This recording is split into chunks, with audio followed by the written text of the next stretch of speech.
കുട്ടികൾ ഇങ്ങനെ ഒരു സാഹചര്യത്തിലാണ് പുറപ്പെട്ട് അവിടേക്ക് എത്തിയത് എന്ന് പിന്നീട് മാധ്യമങ്ങളിലൂടെയൊക്കെ വാർത്തകൾ കണ്ടപ്പോഴും പോലീസ് ബന്ധപ്പെട്ടപ്പോഴുമാണോ മനസ്സിലായത്? ഈ കുട്ടികൾ അവിടെ തുടരുന്ന സമയത്ത് മനസ്സിലായിരുന്നോ? ആ സമയത്ത് ചെറിയ സംശയം എനിക്കുണ്ടായിരുന്നു. വീട്ടിൽ നിന്ന് ഇറങ്ങിപ്പോന്ന അങ്ങനെ തോന്നിയില്ല. എനിക്ക് തോന്നി ഫ്രണ്ട്സ് എല്ലാം കൂടെ വന്നായിരിക്കും. പക്ഷേ അത്രയും നീളമുള്ള മുടി മുറിച്ച് കളഞ്ഞപ്പോൾ ഒരു റിവഞ്ച് ഇത് ചെയ്യുന്നത് പോലെ എനിക്ക് തോന്നി. കാരണം എത്രയോ ബുദ്ധിമുട്ടിയായിരിക്കും അത്രയും നീളത്തിൽ ആ മുടി ഉണ്ടാക്കിയത്. അത് എക്ദം കട്ട് ചെയ്ത് പകുതിയാക്കി അവരുടെ വേ ഓഫ് ക്ലോത്തിങ് ഒക്കെ കണ്ടപ്പോൾ എനിക്ക് ഇച്ചിരി ഒരു ഡൗട്ട് തോന്നി. എന്തോ ഒരു ഇപ്പം എനിക്ക് തോന്നുന്നത് പേരൻസിനോടുള്ള ഒരു റിവഞ്ച് ആയിരുന്നു. ഈ നാട്ടിലെവിടെയാണ് തുടങ്ങിയ കാര്യങ്ങൾ സ്വാഭാവികമായും മലയാളികൾ ആദ്യം കാണുമ്പോൾ ചോദിക്കുന്നുണ്ടല്ലോ. അത്തരം ചോദ്യങ്ങളോ വർത്തമാനങ്ങളോ ഉണ്ടായോ? ഉണ്ടായി. ഞാൻ കാരണം അവർക്ക് ഹിന്ദി അറിയത്തില്ല, ഇംഗ്ലീഷ് അറിയത്തില്ല. അപ്പം മലയാളം മാത്രമേ അറിയത്തുള്ളൂ എന്ന് പറഞ്ഞപ്പോൾ അവർക്ക് കംഫർട്ടബിൾ ആയിക്കോട്ടെ എന്ന് പറഞ്ഞാൽ ഞാൻ കൂടുതൽ സമയം അവരുടെ അടുത്ത് പോയി ഇരുന്ന് എല്ലാ കാര്യങ്ങളും ചോദിച്ച് മനസ്സിലാക്കി. അപ്പോൾ എനിക്കിങ്ങനെ ഇവർ പറയുന്നതിൽ തന്നെ കുറേ കോൺട്രവേഴ്സികൾ ഉണ്ടായിട്ട് എനിക്ക് തോന്നി. പിന്നെ ചിലപ്പം പറയും ഒന്ന്, ചിലപ്പം അത് കഴിയുമ്പം ചേഞ്ച് ആക്കി പറയും. പിന്നെ അവർ വന്നപ്പം ഉള്ള ആ ഒരു ഇത് ഫുൾ ഫേസ് മറിച്ചിട്ടാണ് വന്നത് രണ്ടുപേരും. കണ്ണ് മാത്രം കാണത്തക്ക രീതി ഫുള്ള് ദുപ്പട്ടായിട്ട് മറിച്ചിട്ട് വന്ന് രണ്ടുപേരും. അങ്ങനെ ഇത്രയും മറിച്ചാരും വരാറില്ല.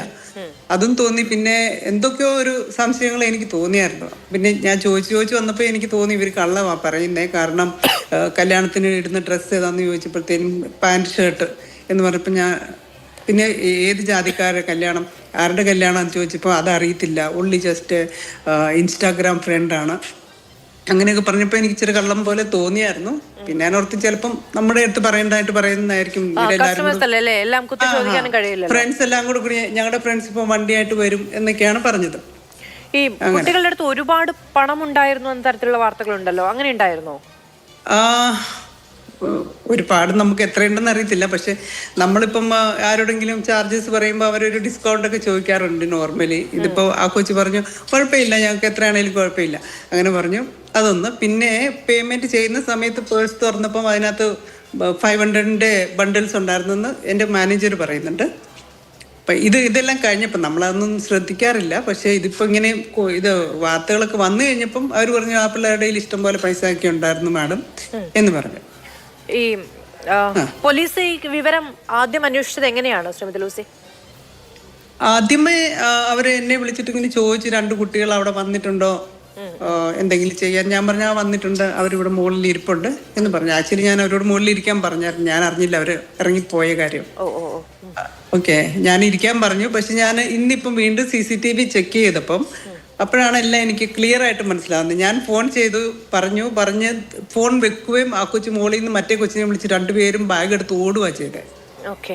സ്പീഡില്ല. അപ്പം നമ്മൾ വിചാരിച്ചാൽ പോകാനുള്ള വണ്ടി വരുമ്പം അപ്പം ലേറ്റ് ആകുന്നതുകൊണ്ട് ഓടിയതായിരിക്കും. അങ്ങനെയാണ് നമ്മുടെ സ്റ്റാഫ് വിചാരിച്ചത്. ഇപ്പോഴാണ് മനസ്സിലായത്. ഞാൻ മോളിൽ നിന്ന് അത്രയും ക്വസ്റ്റ്യൻ ചെയ്തപ്പം അവർക്കുള്ളിൽ ഒരു പേടി തോന്നിക്കാണും. ഞാനിനി ഈ ന്യൂസ് കണ്ടിട്ടാണോ? ആക്ച്വലി ഞാനിതൊന്നും കണ്ടിട്ടില്ലായിരുന്നു. 2 പിള്ളേർ മിസ്സിംഗ് ആയതൊന്നും ഞാൻ കണ്ടിട്ടില്ല. അപ്പൊ ഞാൻ ഒത്തിരി ക്വസ്റ്റ്യൻ ചോദിച്ചപ്പോൾ എനിക്ക് തോന്നുന്നു നാച്ചുറലി അവർക്ക് ഡൗട്ട് വന്നു കാണും. സ്വാഭാവികമായും ഈ പനവേൽ എന്ന് പറയുന്ന സ്ഥലത്ത് ട്രെയിൻ ഇറങ്ങിയിട്ട് ഇത്രയും ദൂരത്തിൽ വന്നിട്ടാണല്ലോ അങ്ങയുടെ ഈ ഒന്നാമതൊരു ലക്ഷറി സലൂണാണ് എന്ന് കേൾക്കുന്നു. അവിടെ വരെ എത്തിപ്പെടുക അതും ഒരു മലയാളിയുടേതാണെന്ന് പറയുമ്പോൾ സ്വാഭാവികമായിട്ടും അവിടുന്ന് സ്കൂട്ട് ചെയ്യാനല്ലേ നോക്കുക കുട്ടികൾ. അവർക്ക് അറിയത്തില്ല, മലയാളിയുടെ ആണെന്നും അറിയത്തില്ലായിരുന്നു.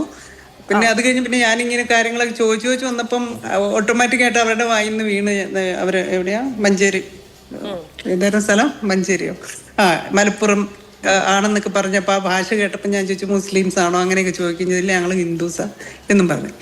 അപ്പം അങ്ങനെ ഞങ്ങള് കോമൺ ആയിട്ടൊക്കെ സംസാരിച്ചൊക്കെ ഇങ്ങനെ വരുമായിരുന്നു. ഞാൻ ചോദിച്ചു എന്തിനാ ഇത്ര നല്ല മുടി മുറിച്ച് കളയുന്ന, നല്ല നീളമുള്ള മുടിയില്ല. അപ്പം പറഞ്ഞു ഞങ്ങൾക്ക് ഈ ലുക്ക് ഇഷ്ടമില്ല, എനിക്ക് മോഡേൺ ലുക്കാണ് വേണ്ടിയത്, അതുകൊണ്ടാ. ഓക്കെ.